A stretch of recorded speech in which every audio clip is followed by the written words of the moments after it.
Professor, اور جہاں حضرت امیر خسرو کا نام آتا ہے تو لوگ تھوڑا سا احتیاط اس لیے کرتے ہیں کہ ان کی اتنی بڑی پرسنالٹی ہے، اگر کوئی ان کے اوپر پیپر پریزنٹ کرتا ہے، اسپیچ کرتا ہے تو پورا کور نہیں کر سکتا، اتنی نالج ہو، تو تھوڑا سا ایک دو لوگ اس میں بیک آؤٹ ہو گئے، بولے کہ ہم کو بہت زیادہ ٹائم چاہیے، ریسرچ کرنا پڑے گا، اتنی بڑی شخصیت کے بارے میں بولنے سے پہلے ذرا آتھینٹک ہو اور انفارمیٹیو بیس ہو، اس کے لیے صوفیوں کا جو مذہب رہا ہے کہ انسانوں کو جوڑنا،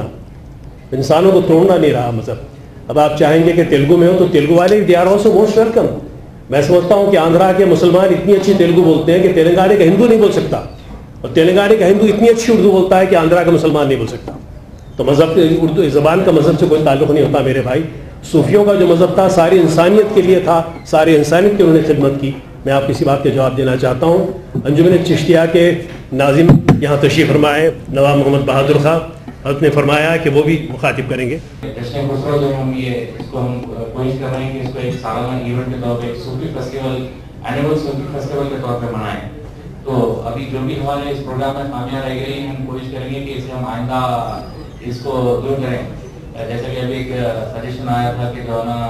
ادر لینگویج کو بھی اس میں کور کیا جائے، تو بہت اچھا سجیشن ہے۔ انشاءاللہ ہم جو بھی اس بار کمی رہ گئی ہے کوشش کریں گے کہ اس کو آئندہ دور کیا جائے۔ اور ہمارا پیام بھی یہی ہے، اس پروگرام کرنے کا مقصد بھی یہی ہے کہ امیر خسرو کا پیام ماسس تک پہنچے، عام لوگوں تک پہنچے، چاہے وہ کسی زبان کے بولنے والے ہوں، چاہے وہ کسی مذہب کے ماننے والے ہوں، تو تب تک سب تک یہ پیام پہنچے۔ اس پروگرام کا مقصد یہی ہے۔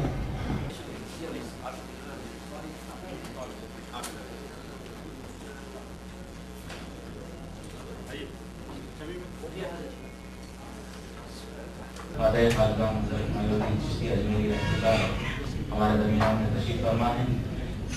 آپ نہ صرف جشن خسرو کے سرپرست ہیں بلکہ کلی مدد چشتیہ کے بھی سرپرست اعلیٰ ہیں۔ ہم آپ کی موجودگی آپ کے ممنون مشکور ہیں کہ آپ کی تشریف آوری سے اس محفل میں اور اس کہانی کو چار چاند لگے ہیں۔ ہم چاہتے ہیں کہ آپ کی تشریف آوری سے استفادہ کرتے ہوئے آپ چند باتیں پریس والوں کو بتائیں کہ جشن خسرو کے کاروبار میں نفاق کے مقصد سے متعلق چشتیہ اور بالخصوص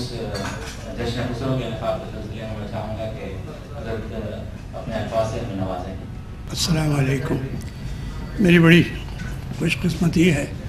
کہ میں بارگاہ غریب نواز کی نمائندگی کی حیثیت سے آج ہمارے سلسلہ عالیہ چشتیہ کے ایک عام بزرگ جن کی حیثیت کسی تعارف کی محتاج نہیں ہے، میری مراد حضرت امیر خسرو سے ہے، جو ہندوستان کی یکجہتی کی بہت بڑی علامت ہے۔ باہر بھی جب کوئی گفتگو ہوتی ہے تو لوگ پوچھتے ہیں تو امیر خسرو کا نام لیا جاتا ہے کہ وہ ہیں جنہوں نے ہندوستان کی صحیح نمائندگی کی۔ اور ہمارے صوفی مظفر علی صاحب نے جب یہ تحریک شروع کی اور بتایا کہ ایک جشن خسرو کا پروگرام رکھنا تو مجھے بہت خوشی ہوئی۔ میں نے کہا ضرور رکھیے، چونکہ امیر خسرو ادب کی حیثیت میں اور موسیقی کی حیثیت سے، دربارداری کی حیثیت سے، خانقاہ کے اعتبار سے اور تصوف کے اعتبار سے کئی جہتیں ہیں ان کی۔ وہ تو ایک ہمہ جہت شخصیت ہیں اور ہر شخصیت ان کی اپنی جگہ ایک تعارف رکھتی ہے، کسی ایک حیثیت سے ان پر گفتگو نہیں کی جا سکتی۔ بہت سی چیزوں کے تو وہ موجد بھی ہیں، بہت سے موسیقی کے بہت سے انہوں نے وہ چیزیں ایجاد کی، بہت سی ان کی کہی بھی باتیں آج تک کہی جاتی ہیں اور مقبول خاص و عام ہیں۔ بہرحال یہ زبان جو آج ہم بول رہے ہیں اس کی بھی ابتدا امیر خسرو سے ہوئی، اب اس کا نام چاہے ہندوی رہا ہو یا کچھ اور رہا ہو، آج ہم اسے اردو کہتے ہیں، لیکن یہ سب دین امیر خسرو کی۔ اور اگر صحیح معنوں میں یہ دیکھا جائے کہ پیر اور مرید کا کیا رشتہ ہے تو اس اعتبار سے بھی امیر خسرو حضرت نظام الدین اولیاء محب اللہ جو ایک بڑی شخصیت ہیں سلسلہ عالیہ چشتیہ کی، اور ان کے مرید ہیں، اور ان سے جو محبت تھی، جو تعلق تھا، وہ بھی اپنے طور سے بے مثال ہے۔ تو میں تو یہ کہوں گا کہ آپ کسی بھی موضوع کو لے لیں، وہ امیر خسرو نظر آئیں گے۔ دن میں بادشاہوں کے دربار میں رہتے تھے، رات پیر کی خدمت میں رہتے تھے، ان کے کلام سے ان حقائق کا اظہار ہوتا ہے، اور وہ خود ان کا کلام اس بات کی تاریخ ثبوت ہے کہ ان کے تعلقات کیسے تھے۔ عوام میں بہت مقبول تھے، اور بڑی بات یہ ہے کہ وہ ایک بڑے باپ کے بیٹے تھے جن کا تعلق تو ہندوستان سے باہر تھا، لیکن ان کی والدہ تو خالص ہندوستانی تھی، تو انہوں نے ایک ہندوستانی عورت کا دودھ پیا اور وہ فخر کرتے تھے۔ تو وہ جو چیز ہندوستان میں رہنے والوں کی نمائندگی کرتی ہے، یا جو یہ کہا جاتا ہے کہ ہم لوگ اس ملک کے باشندے ہیں اور یہ ملک ہمارا ہے، اور جسے ہندوستان کی گنگا جمنی تہذیب کہتے ہیں، اس کی واقعی نمائندگی امیر خسرو کہتے ہیں۔ مجھے یاد نہیں پڑتا، لیکن کسی نے کہا کہ مسلمان انہوں نے ہندوستان کو کیا دیا، تو کسی نے کہا کہ تاج محل اور امیر خسرو۔ تو واقعی یہ ہے کہ امیر خسرو کی ذات کچھ عجیب و غریب ہے، فوجی بھی ہیں، درباری بھی ہیں، جیسا میں نے پہلے کہا موسیقار بھی ہیں، اور بہت اچھا راگ راگنیوں سے گانے والے بھی ہیں، بڑا اچھا کلام کہا، اور کلام بھی اتنا کہا کہ ہر جہت میں صنف ادب کی ہر خصوص میں غزل ان کی بہترین، قصائد ان کے بہترین، مثنویہ ان کی بہترین، اور نثر کی تصانیف بہت۔ تو ہم کسی جہت سے بھی بات کریں تو امیر خسرو انفرادیت رکھتے ہیں، اور حیدرآباد بھی چونکہ اولیاء اللہ سے خاص تعلق رکھتا ہے، اور یہاں بھی سرزمین چشتیہ کے بڑے بزرگ آسودہ ہیں۔ سب سے پہلے تو دولت آباد میں حضرت برہم الدین غریب ہیں، اور حضرت زین الدین ہیں، حضرت زری زربخش ہیں، حضرت بندہ نواز گیسو دراز کے والد ہیں، یہ سب چشتی بزرگ ہیں، اور یہاں پر بڑا اثر رہا چشتیوں کا۔ خود خواجہ گیسو دراز بندہ نواز ہیں جو دکن کے وہ ہیں، بات سب سے بڑے نمائندے کہنا چاہیے، بلکہ جو اورنگزیب نے کہا صحیح کہا، نیست کعبہ در دکن جز درگاہ گیسو دراز، بادشاہ دین و دنیا تعبت بندہ نواز۔ آپ کے دکن کے جہاں حیدرآباد جس کو آپ کہتے ہیں، جو کبھی گولکنڈہ تھا، تو قلی قطب شاہ نے کہا کہ حضرت سید محمد خواجہ گیسو دراز بندہ حق بندہ پرور بندہ گر بندہ نواز۔ تو یہ سرزمین جو ہے یہ واقعی اس میں یہ خوبی ہے کہ یہاں جو بھی چیز کی جاتی ہے وہ نہایت کامیاب جاتی ہے، اور یہاں کے لوگ بڑے اشتیاق سے اس کا اثر لیتے ہیں، سنتے ہیں۔ اور خواجہ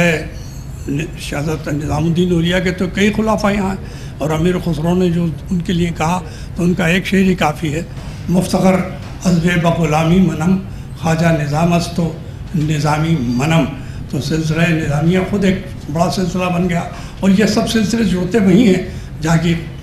جس بارگاہ کی خاک پاؤں میں، جہاں سے جسے اجمیر معلیٰ کہتے ہیں، حضرت خواجہ معین الدین چشتی غریب نواز، تو وہ تو سب سلسلے ان سے سلسلے چشتیاں چلا کیا، بلکہ تصوف کا آغاز ہوا۔ اور یہاں جو کچھ آج بھی اگر کوئی اجمیر آئے تو میں تو کہتا ہوں، میں نے کہا بھی ایک ہی بات کہ کسی کو گنگا جمنی تہذیب دیکھنی ہے تو وہ اجمیر چلا ہے، کسی کو ہندوستان دیکھنا ہے تو وہ اجمیر آئے اور دیکھے کہ وہاں کے رسم و رواج، وہاں کے ریتی رواج جو بھی کہیے، تو عبادات الگ چیز ہیں اور رسومات ایک الگ چیز ہیں۔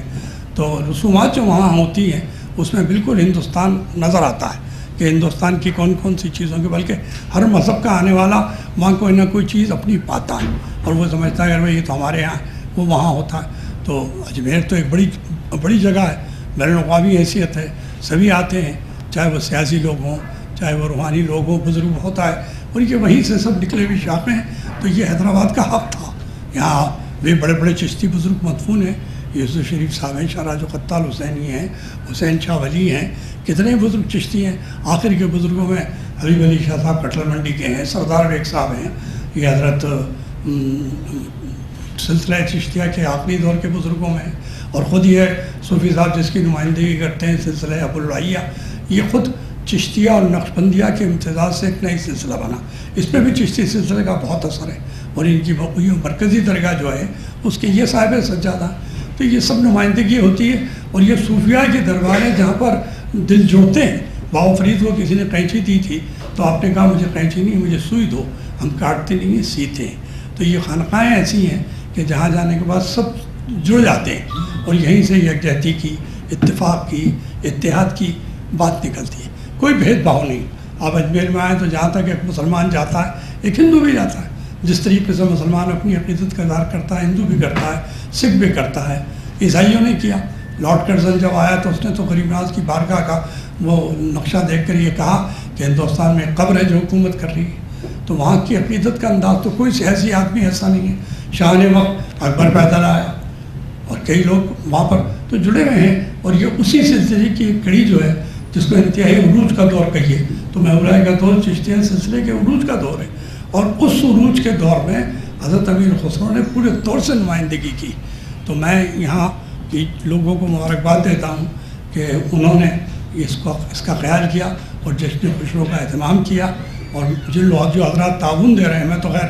شرمندہ ہوں کہ یہاں بھی دیر سے پہنچ سکا، اجمیر سے بھی دیر سے آیا، دقتیں ہوتی ہیں، اجمیر میں کوہرا اتنا راستے میں کہ اجمیر سے جے پور جاتے بڑی مشکل ہو گئی، پلین تک چھوٹ گیا تھا، بڑی مشکل سے گفتگو کر کے پھر روکا، پھر میں یہاں آیا۔ ابھی بھی راستے میں یہاں کی ٹریفک بھی بہت، تو آپ سے معذرت خواہ بھی ہوں کہ میں تاخیر سے آیا، لیکن مجھے امید ہے، یقین ہے، اور یہ سب صوفی صاحب نے کیا، ہمارے میرے برابر جو تشریف فرمائے، یہ ان کی محنتوں کا ثمر ہے، اور انشاءاللہ اچھا ہوگا۔ ان کے بھائی ہیں چھوٹے ذاکر علی صاحب، حالانکہ یہ قانون کی دنیا کے آدمی ہیں، لیکن تصوف سے رشتہ ہے ان کا۔ میرے برابر ہمارے اقبال نامہ بیٹھے ہیں، ابلی خان صاحب بیٹھے ہیں، یہ تمام لوگ حیدرآباد کی نمائندگی کرتے ہیں، اور حیدرآباد کی جو تہذیب ہے، حیدرآباد کی جو بزرگوں سے لگاؤ ہے، اس کی نمائندگی کر رہے ہیں۔ انشاءاللہ یہ بہت کامیاب ہوگی، میرے اپنے خیالات سے جہاں جہاں جانے کا موقع ملتا ہے، مجھ سے یعنی یہ کہتے ہیں کہ آدمیوں کی زیادتی یا کبھی کوئی اہمیت نہیں رکھتی، دیکھا جاتا ہے کہ وہاں کیسا ہو، اور اس میں سیمینار میں جو آنے والے لوگ ہیں،